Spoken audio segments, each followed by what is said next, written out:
Hello everybody, Michael Silva here. You're watching the Stock Market Brief Show. Wow, what a wild day in the markets today. In today's video, we're going to get right into it. Specifically, we're going to talk about what I believe to be one of the most important indicators right now to be keeping a very close eye on during these times of high volatility, and that is the weekly expected moves. It's what the options price in based off of implied volatility, and it gives us an idea as to where the market could head every single week.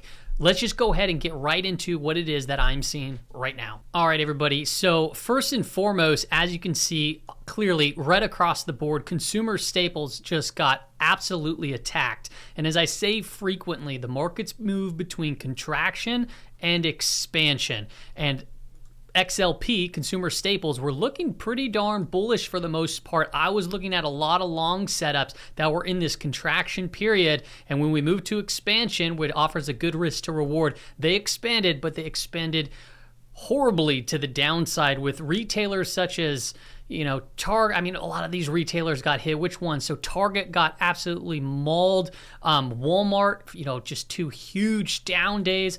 Costco got absolutely obliterated. It's been a wild ride in these markets. You got to be very careful here. So what else do I see here? Utilities up at the top of the board.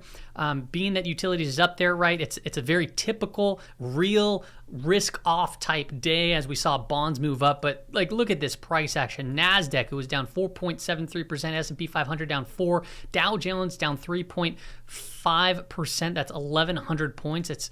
That's some big stuff. Now, is this out of the normal for the markets right now? And the answer is no, actually.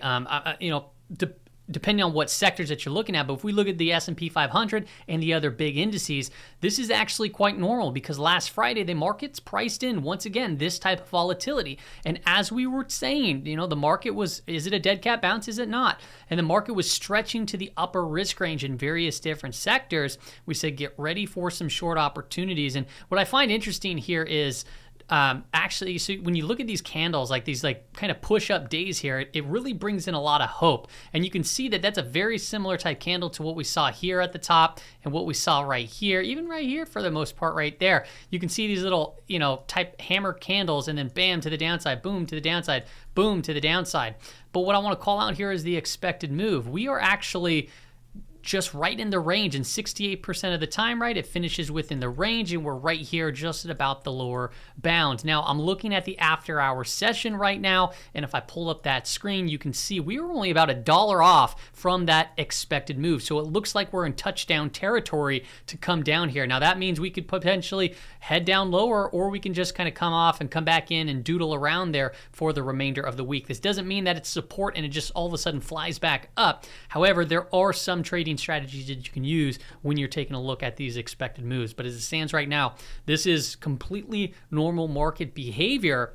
And when you dig even deeper, you can just see by the volume profile down here. So if you just take a look at volume, this was a huge down day, but the volume doesn't really signal any sort of capitulation type, price action, which is to me kind of scary actually, because the thing is, if this is the type of volume on a down day, when we do, and if we do see a capitulation type day, that kind of move can bring in even more fear. Now, if we get outside of these risk ranges, right, we have 2 more trading days left, more selling into more selling can take place. And I want to give you an example of what that actually looks like. If we take a look at XLP today, this is the risk range. Now, these aren't nearly as liquid products as the S&P 500 as far as the options market go, but just take a look here that when it got outside of that risk range, this is a possibility to see things like this take place. And that's what we saw in XLP. And you can see that in Target, right? They reported earnings and that moved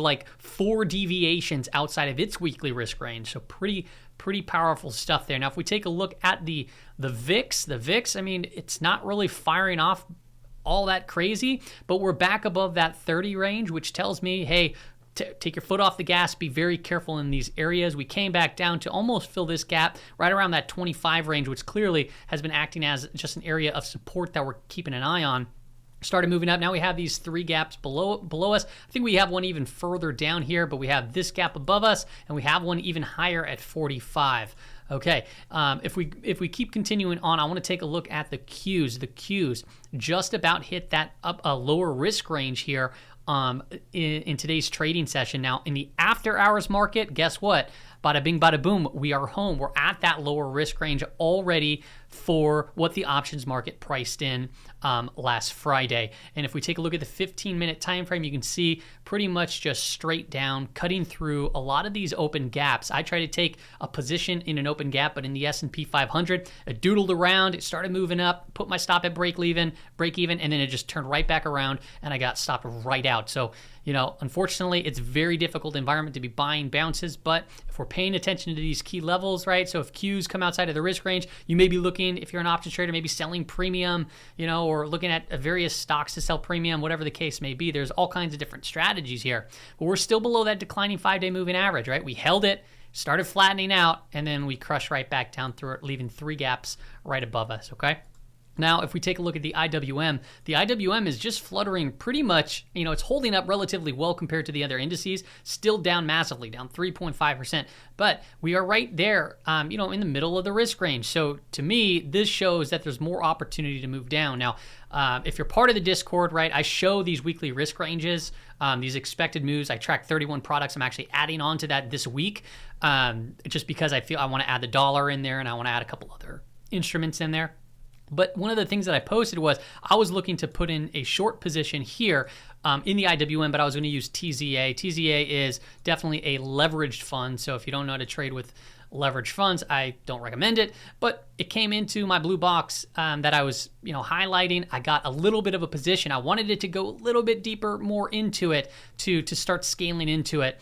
And unfortunately, the trade worked out. However, I couldn't scale any real size to it. So I took a little bit of profits. I'm going to let the remainder run, but the main target would be the lower risk range just to see how it goes. A lot of room for the small caps to potentially fall here, in my opinion. So just please be careful looking at this specific chart here. If we take a look at the 15-minute time frame, we're back below that 5-day moving average, right? We held above it for a couple of days, and then we sunk right back down beneath it. Can we recoup it tomorrow? Maybe, but just keep in mind that lower risk range, and we have this gap that can act as a level of support there too as well. I will say, we're looking at these 15-minute time frames, right? The RSI got a little bit crispy, not really on the IWM, didn't get really too oversold, but you can see the Qs, it'll open up if we gap down tomorrow, which we may not, right? It might be hitting that lower risk range and we might be gapping up still. Who knows? But the RSI, if we do gap down, is going to be a little bit overextended. So you don't want to short into the lower risk range, right? You don't want to short down here because chances are you'll have people covering down there. Now, it could extend further, but we got to look at things in terms of risk to reward. And the reward would not be to the short side right there, if that's what you were thinking. If we take a look at I don't have the 15-minute time frame for the S&P 500, unfortunately. Actually, I might. Let me see. Boom. Yes, I do. Okay, so let me go ahead and move this really quick here, and then I'll just do like a so. Okay, so the 15-minute time frame for the S&P 500.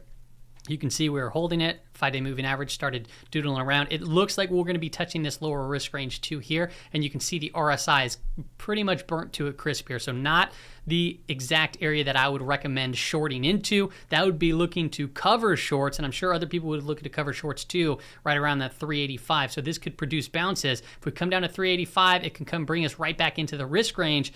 Keep in mind, like last week with this move right here, this kind of big drawdown, that really scared a lot of people and shook a lot of positions. It brought us way outside of the weekly risk range, but then we saw that boom, move right back up into it. Okay, let's continue on now.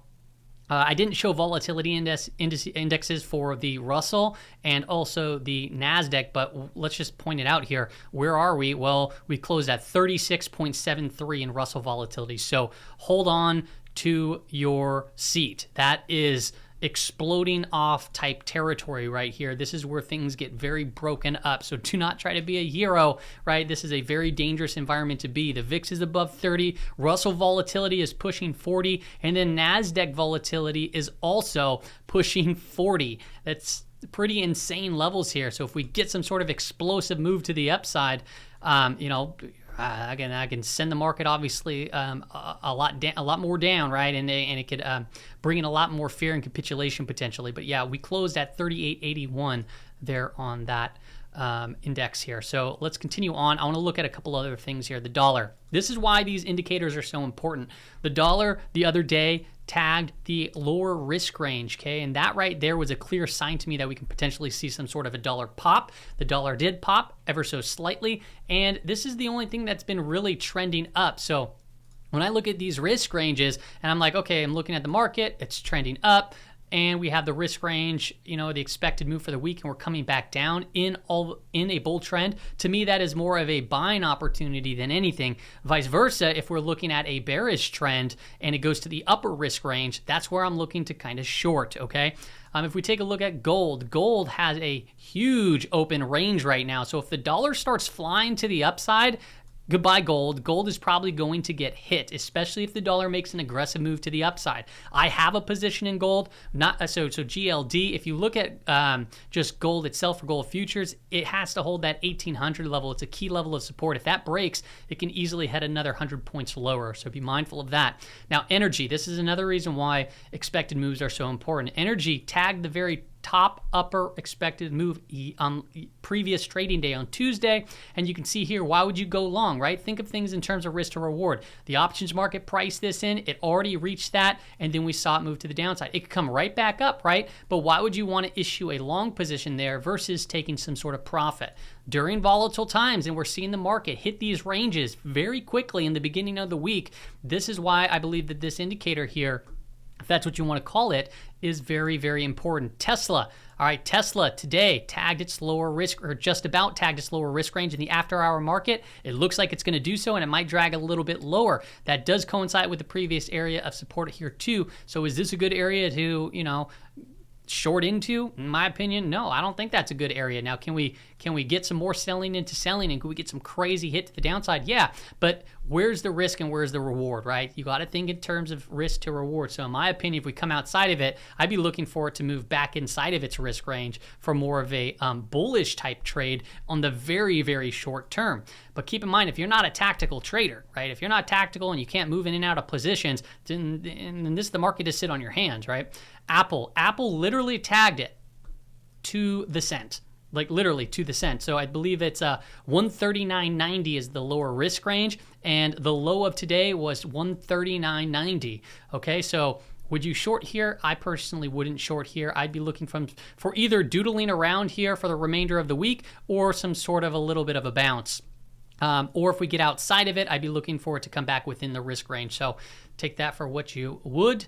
All right, so if we continue on HYG, it's also very important to look at as a risk on, risk off indicator, and we're just about there to the lower risk range too as well. So the damage has been done this week. We still have 2 trading days left. It's going to be an interesting remainder of the week. This is XLP. I've already showed that, but once again, I'll just follow up here. This is something that can very well happen, right? If we get outside of those expected moves by a long shot, right? We can see some dramatic selling now, minus 6.43. Seeing that on an indexes would be absolutely crazy, but looking at today's performance, it was absolutely crazy. So we need to be careful. You need to be tactical. The ending I want to close out on here is, if you don't know how to make these expected moves or these risk ranges, one, I track over 31 products now on the Discord, okay? If you don't feel like doing it yourself, I charge $9 a month, and you can get some trade ideas in there. Right now, it's a very difficult environment to navigate, but these risk ranges have been helping out tremendously kind of navigate these markets. Or you can just watch the video within the link in the description below. It's kind of how to predict these market movements. That's the title of it. And it walks you through my exact process on how I get these risk ranges. So hope that helps out everybody. Please be safe out there. This market it's completely bonkers. All right, bye.